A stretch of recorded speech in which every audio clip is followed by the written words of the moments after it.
This is the G Podcast with your host, Tommy B. Hey, what's up, y'all? Welcome to episode 221 of This is the G Podcast. Yes. What's up? I'm Tommy B. And each week we do news, politics, pop culture, and that piping hot tea from the one and only Tonya B. Syracuse Mike has your news update. The Newsmaker crew is here. That's me and political analyst and author, Harold Michael Harvey. The first president in American history faces felony charges. We will talk about it. Harold Michael Harvey will break it down. But first, let's get into news with Syracuse Mike. News team, assemble! It's time for the Week in News with Syracuse Mike. It's never happened before. The first U.S. president to ever face criminal charges was present for the first day of jury selection Monday in New York. Before things got started, Donald Trump told reporters outside the courtroom, "This is political persecution. This is a persecution like never before. Nobody's ever seen anything like it. And again, it's a case that should have never been brought. It's an assault on America." Over half of the first batch of 96 potential jurors have already been sent home. Many indicated they couldn't be fair and impartial in the case. This is the Stormy Daniels hush money case.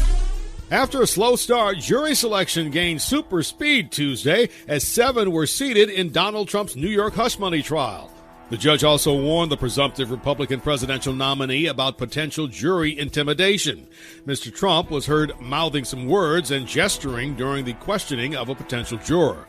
With 7 jurors now seated, he also complained that the judge was rushing the trial. Trump faces 34 felony counts of falsifying business records to cover up a hush money payment to adult film star Stormy Daniels before the election in 2016. Before it really started, it was over. Madam President, Majority Leaders recognized. I move to adjourn the impeachment trial of Alejandro N. Mayorkas. The impeachment of Homeland Security Secretary Alejandro Mayorkas never got far in the Senate. Tuesday, articles of impeachment were delivered to the Senate by the House. The impeachment of the first cabinet member in nearly 150 years was tied to his handling of the migrant issue at the southern border. Quickly dismissing the 2 articles Wednesday in the Democratic-led Senate prompted harsh criticism from Republican Minority Leader Mitch McConnell. No evidence, no procedure. This is a day that's not a proud day in the history of the Senate. McConnell said by doing what they did, the Senate, in effect, ignored the directions of the House, which were to have a trial. Atlanta Mayor Andre Dickens said during a press conference Wednesday that protesters opposed to the new public safety training center have caused more than $10 million worth of damages so far. Many of the attacks have been on construction companies associated with building the training center, also known as Cop City by opponents. In sports, the NBA has permanently banned Toronto Raptors forward Jontay Porter for gambling violations. Members of the Kennedy family joined President Biden in Philadelphia to offer a pointed endorsement of the current occupant of the White House. President Biden has been a champion for all the rights and freedoms that my father and uncles stood for. That's why nearly every single grandchild of Joe and Rose Kennedy supports Joe Biden. A large number of Kennedy family members have been very vocal in backing Mr. Biden and not Robert F. Kennedy Jr. RFK is running as an independent, and there is growing concern inside the family and among Democratic Party leaders that Kennedy could take votes away from Biden, leading to a second Trump administration. This weekend marks the 25th anniversary of the massacre at Columbine High School in Colorado. 12 students and 1 teacher were killed. It wasn't the first mass shooting at a school in the U.S., and sadly, it would not be the last. A vigil for the victims takes place on the steps of Colorado's Capitol. Because of cable news and the internet, Columbine became one of the biggest news stories of the 1990s. Monday is the last day to register to vote for the local May primary. Early voting begins on April 29th. Thanks, Mike, for the headlines. Man, political analyst Harold Michael Harvey is here. The fellas are out this week. Man, Harold Michael Harvey, known for several books. Freaknik Lawyer, which I say should have been included in the documentary, man. They did you wrong. That's all I think. Yeah, and My C.T. Vivian Story, Watch Night, and Justice in the Round. All great books. All great books. We can still get them at HaroldMichaelHarvey.com, correct? Correct, yes. They're all available there. Okay. There you go. And Any of these books relate to the current circumstances we're dealing with? Yeah, I think Harold Michael. I think today we're going to be talking about the beginning of the Trump trial. And so Justice in the Round, the subtitle is Essays on the American Jury System. And although I wrote this book to try to explain to lay people what had happened as a result of that first as a result of the Trayvon Martin trial, and as a result of the first Loud Music trial, where the defendant sort of got off before he was retried. Mm-hmm. So I wrote this book to sort of explain to lay people what happens in the jury process. And the salient point that I would like for people to take away from this book is that if you get a jury summons, show up. Yeah. And that if you show up, don't show up with excuses or with some scheme to try to get out of jury duty, because sometimes criminal defendants and whose skin color is not the lightest of hues are actually innocent. And if you don't have people who are willing to sit there and listen to the evidence and make the state or the government prove all the essential elements of the crime, they'll go down the road for something that they didn't do. So, and vice versa. Sometimes I know from my past experience as a criminal defense trial lawyer is that certain members of our society, they vote race just like certain people in our society vote party, no matter what the circumstances are. So you get a summons, you want to go. And you want to go with the attitude that you're going to be fair, and you're going to listen to the evidence, and you'll render a decision that's fair to all parties concerned. Okay. And that leads us to another first for Donald Trump. He becomes the first American president to face a criminal trial. And that's one of the reasons I asked you to come on today. As we tape this episode, we're a few days away from another, I call it a day that will live in infamy for Donald Trump. For about 4 days a week, for the next 6 weeks, a jury will decide whether or not he becomes a convicted felon. And you know what? This moved a lot faster than I expected. I really expected 6 weeks to find a jury. And here we are with 7 men, 5 women. They have the alternates. I am shocked that as we talk today, this trial will have opening arguments in just a few days. So, Mr. Harvey, how does this trial fit into the larger scheme of legal challenges faced by Trump? And I say that because there's so much going on with him. I think it's almost like a tornado or an earthquake. You have to give it a Richter scale or an EF number. So where does it stand? Well, it's at least a 5 on the Richter scale. I mean, this is a very serious charge. He's facing felony charges that could send him to jail for, a number of years. And of course, convicted felons also, whether he gets jail time or not, are precluded from doing certain things in our political system. For instance, running for public office and also voting in elections. So this is a very serious case. I think all of the cases are serious. So, I would not rate one above the other one. This just happens to be the one that made its way down the pipe and is ready for trial before the other ones that there's just a myriad of problems and stumbling blocks that the 2 cases that Jack Smith is prosecuting ran into, and then the case that Fani Willis ran in is prosecuting here in the state of Georgia. So District Attorney Bragg has gotten his case to trial, got his case to voir dire over several hundred people to come up with a jury of 12 and 6 alternates.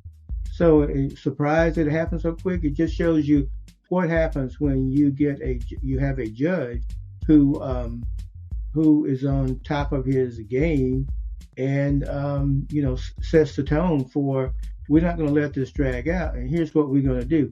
If you came in here with some pre-notion and you don't want to be here, well, I don't want you here because you're the least likely person we want as this jury, so you can be excused. All right, now, all serious people remain. And we're going to ask you these questions, and the lawyer is going to figure out which one of you they want to keep around. And so it's a speedy trial. That's how we got to a jury in less than 4 days. Yeah, amazing. And you know, when you look at it, because this has been going on for a few years, for multiple years, the evidence that's being presented, what do you see? How do you think this is going to have an impact on the trial? Well, you know, there's a little difference in this case than, you know, it's commonly called a hush money trial. That was the former district attorney's case that he would have indicted, or maybe he did indict it, and when Bragg came in, he elected not to prosecute that case. So Bragg went back to the drawing board and investigated the case all over again, and he found a felony. So in addition to having charged Trump with the misdemeanor of having given hush money to keep this affair away from the voting electorate, he discovered a violation of federal campaign financial law, which is a felony, which gets us to the felony charge that Trump is after. Now, the key thing about this evidence is probably testimony and documentary evidence that will come into the trial via Trump's former lawyer, Cohen. And Cohen, from what I gather from pre-trial discussions, is that he was directed by Trump specifically to pay this money. And of course, Trump's defense is that Cohen was paid attorney fees, that the money that Trump paid to Cohen was for legal work that he had performed on behalf of Mr. Trump or one of his corporations. Cohen says no, he was specifically instructed to negotiate a deal with the tabloid to kill that story. And well, let me ask you: do you think the legal issues of Cohen will impact, or will they use his credibility, try to attack his credibility? They would definitely attempt to attack his credibility. Every witness's credibility comes under scrutiny. But because he's been in jail. And not just that he's been in jail, but he was convicted of lying. Yeah. Now the big question about that is, and he's going to tell this particular jury, is that he lied to protect Donald Trump. He lied to protect the secrets that Donald Trump didn't want the public to know. So he is a convicted liar. Why? Because he lied to protect his boss, who is now on trial. You know, so yes, the defense is going to bring out the conviction, going to bring out the fact that he lied under oath, and the state's counter to that is, well, why did you lie? Well, I lied to protect this defendant here. Because I was loyal to Mr. Trump, I lied to protect him so that his reputation wouldn't be ruined and he would have an opportunity to possibly be elected president of the United States. And the lie did work because the scheme to pay this woman off, you know, occurred at the time when Trump's campaign was in a tailspin over this allegation that he believed that you could do anything that women would allow you to do anything to them, including walking up to them and, you know, grabbing them by the crowd. So, you know, so that's what this case boils down to, is not only the testimony of Cohen, but the District Attorney Bragg has documents, legal documents, that establishes the testimony that Cohen is going to give. So I think that's going to sort of like smooth out and even out the problems with having to bring a witness in the court who has been convicted of, who's a convicted liar. Well, in our lifetime, any other politician would have been long gone, out of the race. And we're looking at, a trial of a former president, first time in history, facing the potential of being a convicted felon. How do you think, because we're hearing, just like what you said, the Cohen testimony, the Stormy Daniels testimony, what's McDougal? I'm saying her name wrong. All this testimony. How do you think it's going to weigh on the polls when it comes down to re-election for him?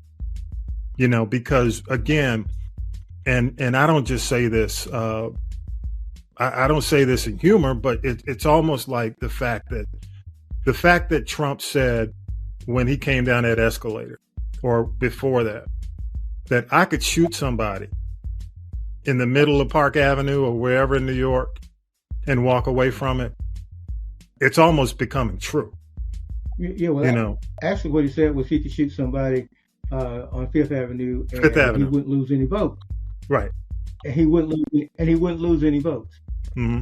And so that's the situation we're in. So now you've got these salacious allegations that he was involved in an extramarital affair with a porn store and a Playboy playmate during the course of his marriage, and that even one of these escapades or affairs took place when his wife was laid up just having had a baby.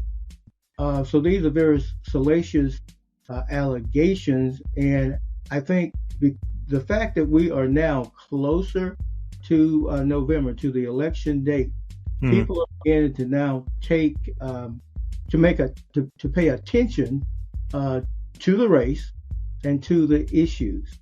So I think when during the course of the trial, when these salacious details come out about his relationship with Stormy Daniels and Carrie McDougal, I think his political persona will take a hit. Because we saw what happened with Chappaquiddick. You know what I'm saying? We saw what happened with Gary Hart. You know what I mean? The list is long. The only person I think who's gotten away partially was Trump. I mean, no, was Clinton. But it is a bit amazing when you check the polls, and as this thing goes on, he's increasing. And Clinton, if you look at that situation, I believe Clinton got away with it because his wife stood by him. Yeah. We don't see that same support coming from Melania Trump. Okay. And I understand that she's hosting a fundraiser this weekend someplace, and he's hosting a fundraiser somewhere else. So it's the dueling fundraiser by the wife and husband and wife team. But you don't see that public support. I think it angered.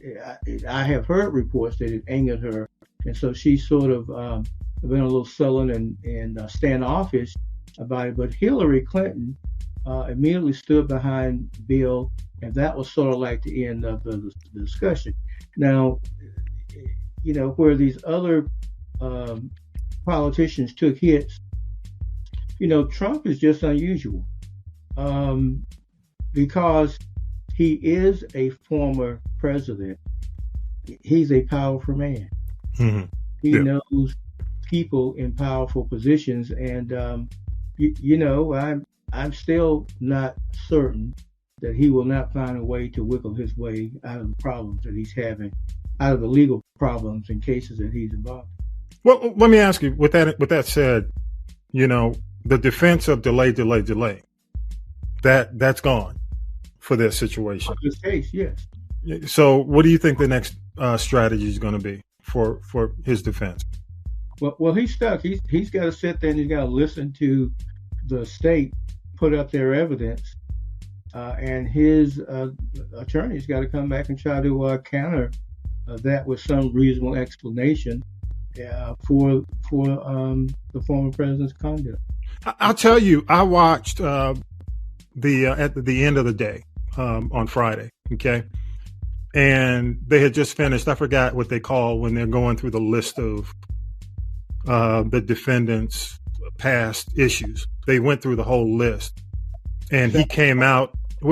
Say that again. The Sandoval hearing. Yes, he was not a happy man.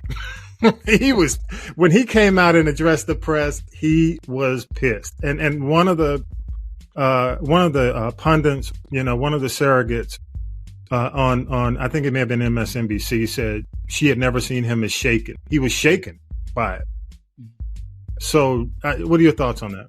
Well, Sandoval hearing is not something we have here in Georgia, but in New York, you have this process where the defendant has an opportunity to learn how the state will attempt to impeach its character should the defendant decide to take the witness stand and testify.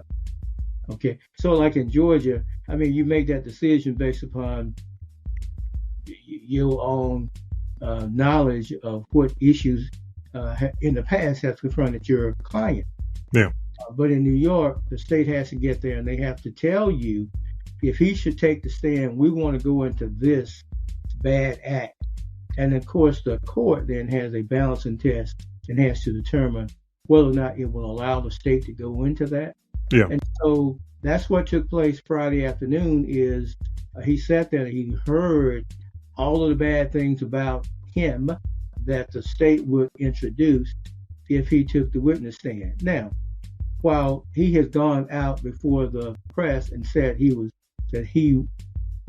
going to testify in this trial, I think that's just bluster like most of the stuff that he does. He's just talking, and there is really no serious inclination. But in order for his counsel to adequately represent him, they've got to go through that hearing, because something may happen during the course of this trial. When you get down to the end of it, the only person that can pull Donald Trump through would be Donald Trump getting on the witness stand and testifying. And he would hate to be put in that situation and not know what the state was going to come after him with. So, I think it gave him an eye opener. He's not accustomed to people saying bad things about him. And so he was forced to sit in a room and to listen to all the things that the public, in some aspect or another, thinks is wrong with his character and his personality. Yeah, and I think that's going to be the big difference, because him sitting in court every day, having to deal with that, is going to be the difference in everything that's going on. It's just like, and you know me, I'm a movie guy. It's the Untouchables. You know what I mean? It's Capone, who the thing he least expected tripped him up, sent him to prison. And I think, I think we'll find out probably within the next 6 weeks what that thing's going to be. So we'll see. What's your final take, man? There are a lot of people who are saying, I don't care about this. I'm not going to, whatever happens. But I'm not going to watch it. I don't care about it. What do you say to folks? This is a very, very important point in American history. So it's a court battle, but it has some significance to where we are as a country.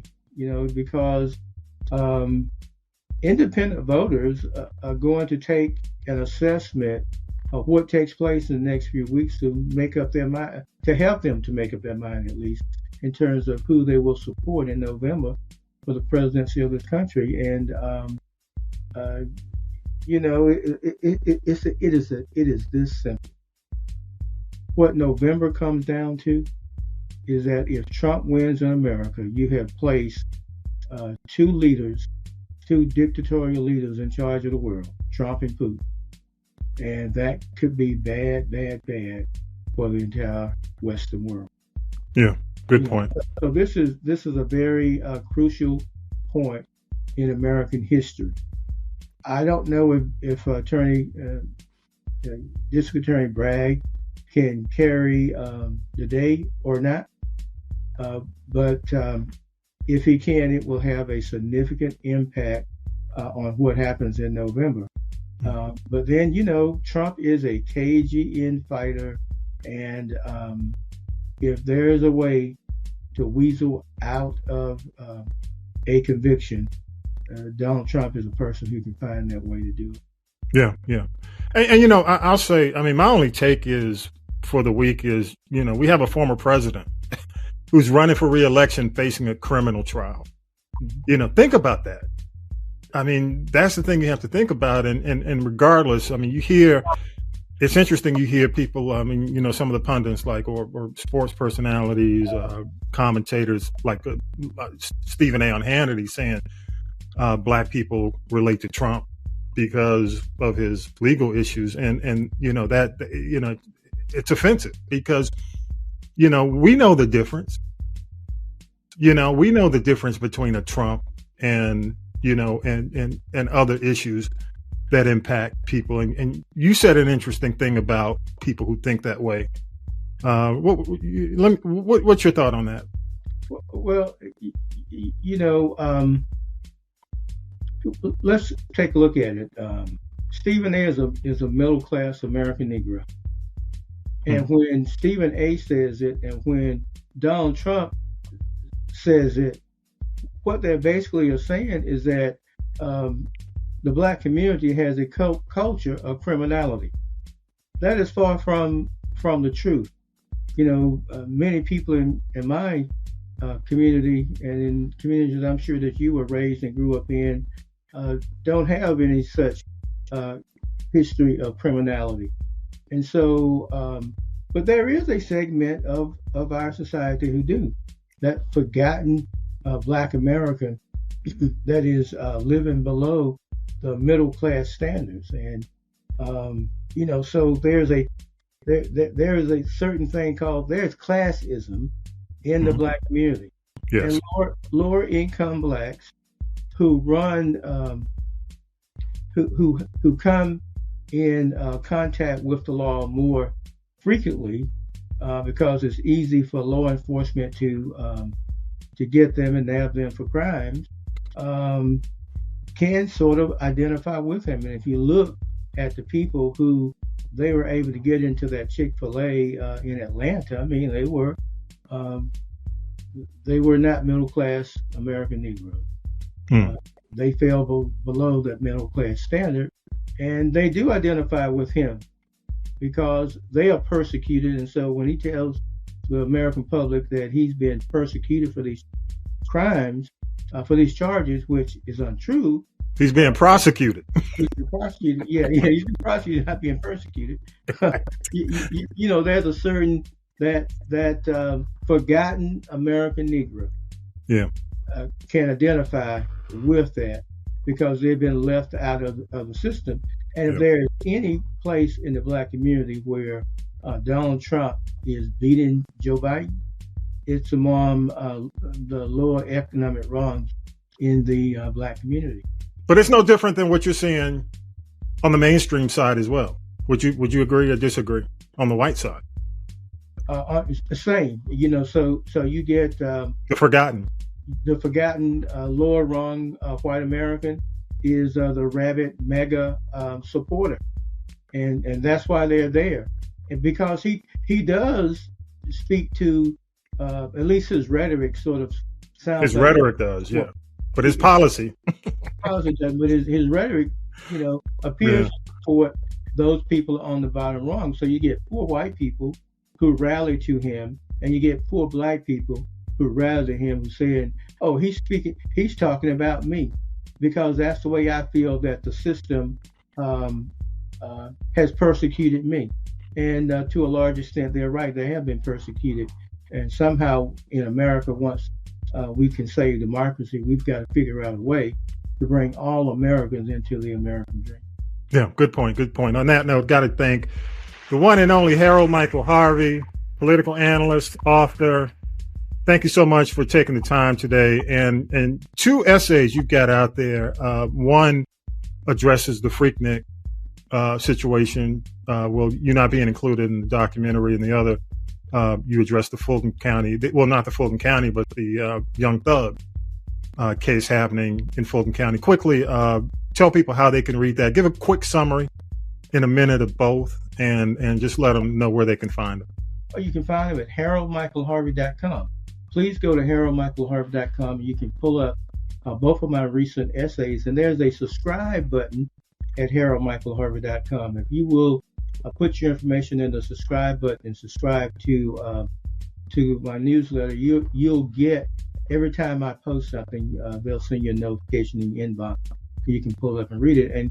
And quite simply, quickly, the piece on the Young Thug trial is, I've come to the conclusion after watching the trial for several months now, is that the trial management of Judge Harold Glanville is just, it leaves something to be desired. And he has yelled at both defense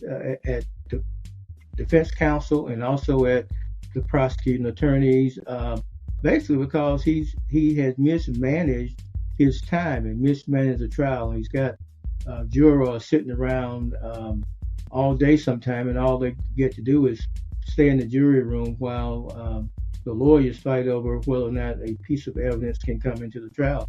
So he's issued this administrative order to try to streamline things, and then he says that if you don't present to the other side evidence within this time frame, then I'm not going to allow the evidence to come in. And of course, by withholding evidence, I mean, I think it sort of violates the constitutional rights of the state, who's out there to protect the interests of all of us. Mm-hmm. And also it potentially violates the right of the criminally accused to be able to, have the evidence that they need at their disposal in order to prove their innocence, or to get the state from establishing beyond a reasonable doubt that they're guilty. So I sort of go through the temper tantrums of Judge Glanville, and I conclude that he's basically setting this trial up to be won on appeal. Yeah. Wow. Emotional maturity. And of course, way back at the turn of the century, or just before the turn of the century, I engaged in a conversation with him about having gone through a stress test and how he did that in order to understand, in order to increase his level of tolerance and endurance without having to blow his stack on the bench. And he was a new judge at this point in time. I suggested maybe it may be time to revisit the results of that stress test to undergo another one, because it's not working. 25 years later, it's not working. And wow. Then, of course, I feel offended. I feel abused that Hulu has written me out of history. I performed an invaluable service to the Atlanta City judicial system and to historically Black college and university students during the mid to late 1990s in providing pro bono legal representation to students who were arrested during Freaknik. And of course, this is the third weekend in April, and Freaknik was traditionally held the third weekend in April. And so in 1995, this time of day, I was down at the jail trying to get students out of jail and back to school by Monday so they could be in class by Monday. And, from my own estimation, it was yeoman service. I got probably about 4 or 5 hours of sleep in 72 hours. Had no help, although a number of people had signed the sheet to say that they will volunteer to provide free services to these students. No one showed up to help me until Monday morning, and they all wanted to bask in the glory of all the hard work that I had done over the weekend. Yeah. And so then you have Hulu comes out with a documentary, and while they talk about the disturbances and students who were being arrested, and some believe they were unfairly arrested, they don't talk about a Black lawyer who didn't charge a student a penny in order to get them out of jail. I mean, one of the first things that we could do for them, we couldn't get them a bond right away, but we thought that the most important thing to do, and when I say we, I worked after I established the fact that Gate City Bar Association would sponsor pro bono attorneys, I partnered with the Southern Christian Leadership Conference and with Ozell Sutton, who was the community relations director, Southeastern Community Relations Director for the United States Justice Department, and so we decided that the best that we could do initially was to make sure that when those kids who were arrested for the first time in their life, 17, 18, 19 years old, that they saw a friendly face. And so I spent the night, Friday night, from 5 or 6 o'clock, I spent that until 3:30. I spent in the jail talking to everybody who had been arrested, making sure that they understood that there was somebody on the outside trying to get them out of there as soon as possible. Well, let me tell you, there are thoughts of a part 2. What I'm hearing, they're trying to get a part 2. We need a petition, do whatever we need to do. Talk to the folks at Hulu about getting that included, without a doubt. Without a doubt. That story needs to be told. And yeah, it does. It's a very important part of the process. Yeah. Of course, I took a professional hit as a result of standing up for people I didn't know. Yeah. But then, when you take the oath, that's what you take the oath to do. Good stuff. On that note, again, thank you, Harold Michael Harvey, for all you do, man. Thank you for coming on again today. Y'all, we love your thoughts, your feedback. Go to castropolis.net, choose the people poll, leave us a voice message. Love to hear from you. And again, go to haroldmichaelharvey.com. Both those essays are on the site, along with the opportunity to get those books. Mr. Harvey, thank you again. Appreciate you coming on. Thank you so much. Take care. All right, man. All right, well, we'll take a break, and we'll do Tonya B with the tea right after the break. Thank you again. Free Palestine. More. This is the G Podcast after the break. Hey, this is Tommy B from This Is the G Podcast. I want to encourage all my G's who reside in the area of Jonesboro, Stockbridge, Covington, Conyers, South Gwinnett. That's the new Georgia Congressional District 13 to vote for Karen Renee for Congress. Karen Renee is a true advocate for her constituents and truly believes in empowering the people. Visit electkarenrenee.com for more information and also find out whether you're in the new District 13. Follow her campaign on Facebook at Elect Karen Renee. Let's support a candidate who truly represents the people. Now then, children, it's time for tea. It's tea time, y'all. Sipping the tea with Tonya B. Yes, children, it is tea time with the girl Tonya B right here on This Is the G Podcast. Don't forget to like, subscribe, and share. Each and every day we bring it to you. A good bowl of gumbo, pop culture, entertainment, sports, politics, you name it, we got it. And don't forget to check out the G Podcast YouTube channel. All right, here we go, y'all. It's your girl Tonya B coming to you from somewhere in America. First, we've got to say rest in peace to former American Idol finalist Mandisa Hunley. She lost her life at 47 years young a couple of days ago. She was found deceased in her Tennessee home. Now, back in 2014, she actually won a Grammy for her album Overcomer in the category of Contemporary Christian Music Album. She had struggled with anxiety and depression and her weight. She'd gotten gastric bypass. She gained over 100 pounds.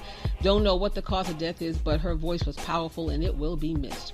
We will also miss the voice of one author, Pooch Tavares of the legendary Boston R&B group Tavares. You know, More Than a Woman, Don't Take Away the Music, Heaven Must Be Missing an Angel, Check It Out, She's Gone, Who Done It, all of that.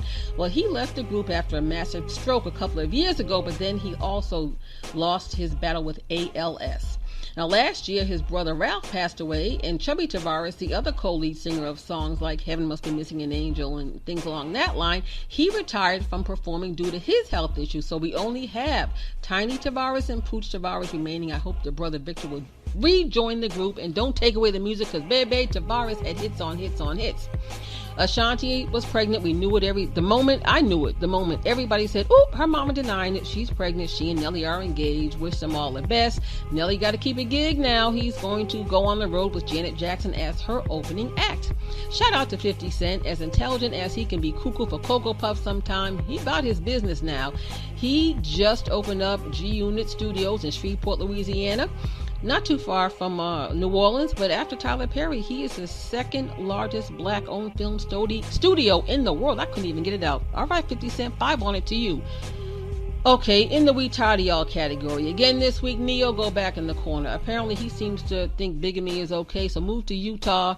Put out a hit record, because the one you put out last week is not going to pay that child support for them 6 kids and 4 baby mamas you got. So just Neo, be quiet. Also, Dumb Donkey of the Week, Ryan McKnight, further confirmed he ain't nothing but straight trash. Yes, I said it. That's my opinion. But he's calling his kid from his first marriage a product of sin. Well, who committed the sin, you sinner?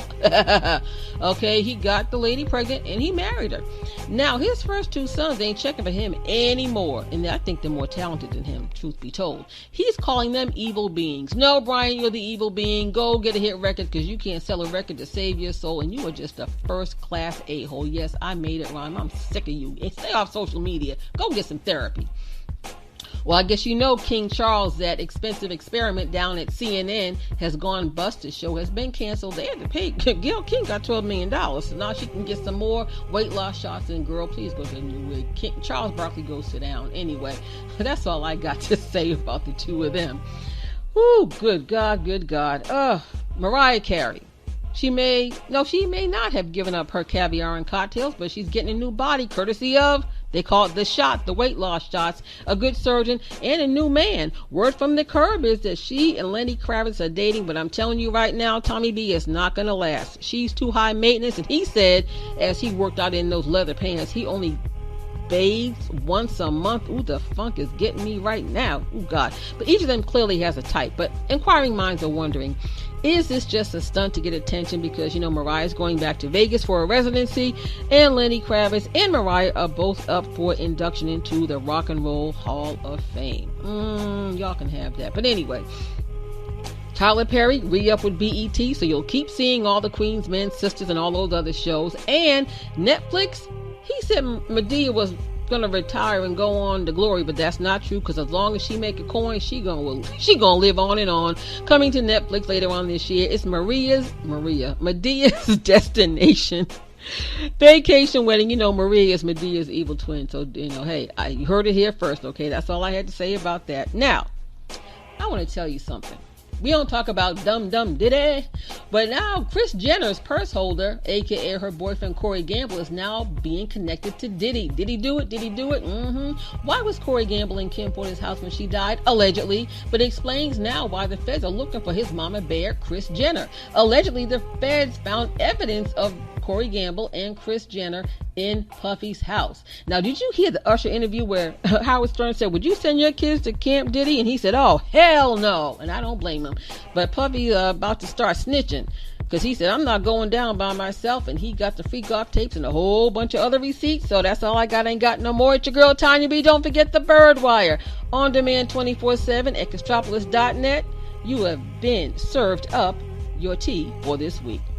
Thanks to Tonya B. Talib, an author and political analyst, Harold Michael Harvey. Thanks to the crew, Millennial Nick, Lady J, Regia, music by K-Dub, all those who help us make it happen every single week. Don't forget, y'all, subscribe, turn on your notifications so you can get new episodes as they come out. And with that, y'all, episode 221's in the can. Have a great week. Peace and power to the people. You've been listening to This is the G Podcast. And This is the G Podcast is a production of the Castropolis Podcast Network. Thanks for listening.